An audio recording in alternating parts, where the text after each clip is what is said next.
ასეთი მარტივი ტაფის ხაჭაპურები გამოგიწვიათ?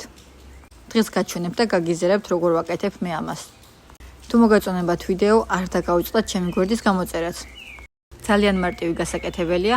პირველ რიგში დაგვჭირდება 700 გრამი ფქვილი, დავამატოთ 1 ჩაის კოვზი მშრალი საფუარი და დავამატოთ 1 ჩაის კოვზი მარილი. კარგად გადაურიოთ და დავამატოთ 420 მილilitrით ბილი წყალი. მოვზილოთ კარგად.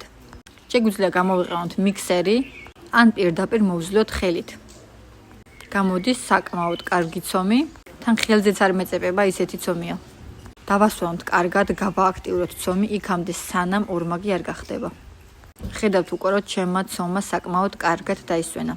ახლა უკვე ამოვიღებ ცომს და გავყობ გუნდებს. ცომი მთლიანობაში გამოდის დაახლოებით 1 კილოგრამი ან ოდნავ მეტი. ამ შემთხვევაში გავყობ ზუსტად 5 ნაწილად. თითოეული გუნდის წონა იქნება დაახლოებით 220 გრამი. შემდეგ ცომს ასეც დავასვენებ დაახლოებით 10 წუთი. უმჯობესია ასეც დაისვენოს, რადგან შემდეგ უფრო მარტივი იქნება ცომის გაბრტყელება. ახლა გავამზადებ ყველსაც. ასევე ყველიც მაქვს 1 კილო, ამიტომ ჩემს ყველსაც ზუსტად 5 ნაწილად გავყოფ.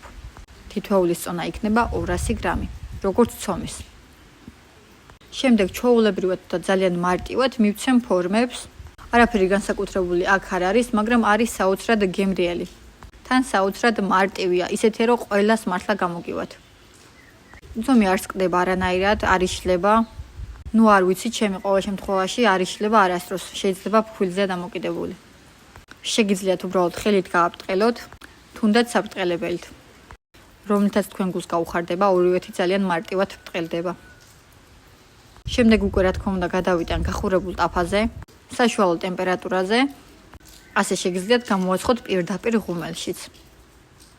ვაცხობ რა თქმა უნდა ორივე მხრიდან, თითო მხარეს დაახლოებით 3-4 წუთი ყოფნის. ერთ მხარეს შეგვიძლია დავაფაროთ თავსახურიც, მანამ ზედა მხარე მოაშრება. გამომსხვერს და გამზადებულს შეგვიძლია თავზე წაუსვათ კარაქიც. შეგიძლიათ არც წაუსვათ. თქვენ როგორც გიყვართ იმის მიხედვით, ისეც რბილი გამოდის და ასეც.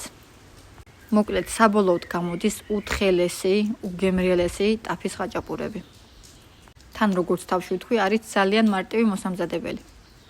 არც ზედმეტი არაფერი დაგვჭირვებია და არც დიდი დრო არ დაგვიკარგია. მოკლედ სულ ეს იყო რა. თუ მოგეწონათ ჩემი ვიდეო, არ დაგავიწყდეთ ჩემი გვერდის გამოწერა, ჩემთვის ძალიან დიდი мотиваციაა. არ დაგავიწყდეთ სხვისთვის გაზიარებაც და სურვილი შემთხვევაში დამიტოვეთ კომენტარიც. ახლა კი დაგემშვიდობებით. გემრიელა